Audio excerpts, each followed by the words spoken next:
در دوشنبه جایهایی هستند که گداها باید در آنجا نباشند. آن جایها را خط سرخ می نامند.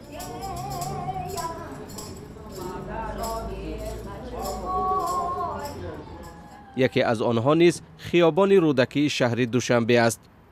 به گفته طلبنده ها در هر یک گوشه این خیابان میلیسه ها می گردند و آنها را به جایهای دورتر می رانند.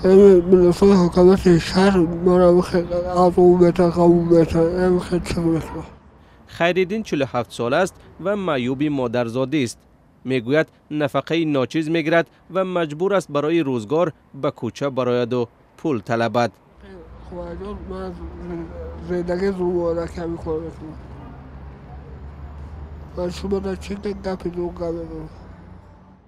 کسانی که روزی خود را از راه گدایی می‌یابند سن و سال گوناگون دارند. عالم که در یکی از خیابان‌های دوشنبه شاورما می‌فروشد مشاهده کرده است که جوانان طلبنده هم بیشتر شدند. این والیا کمه بچه‌هایش بسوران برات کار نمی‌کنن اسپان می‌برند. به نفران محتاج از دیدگاه اسلام صدقه دادن ثوابی بزرگ است.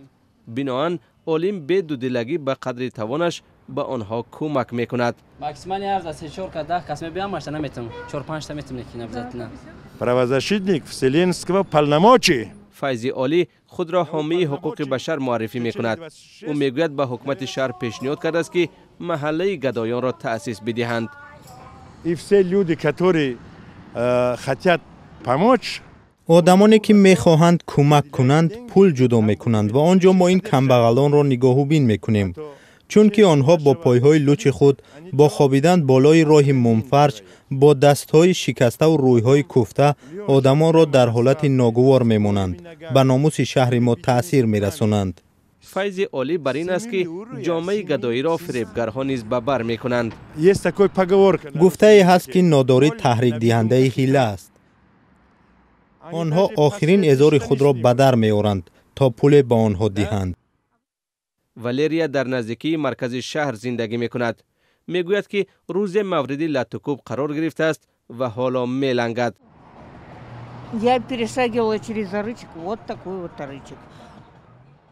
از بالای جوی می‌گذشتم. او به پایم با آهن زد. مردهای آنجا حضور داشتند. شاید ساکنان این محل بودند. آنها یاری تجلیلی را خواندند. ناظر این منطقه از این حادثه خبر دارد و دیر باز به چشم نمی نماید.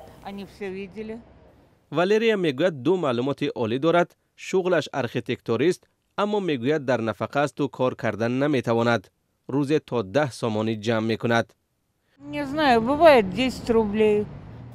گاه از 10 سامان هم زیادتر جمع میکنم. این یگانه وسیله زندگی من است. شوهرم کار میکند اما به زندگی نمی رسد. هر روز نمی برایم. طبق آمار در دوشنبه 500 گدا یا طلبنده هست که با صدقه و بخشش های مردم روز می گذرانند. بیشتر مردم هم هنگام دادن صدقه به همه آنها با یک چشم می نگرند. خداوند که مثال ما همون راه برده هوایا. من از کجا دونم که وای چخیل زندگی دارد، چخیل حاضر با همه زندگی معلوم که مثال همش در میتیم.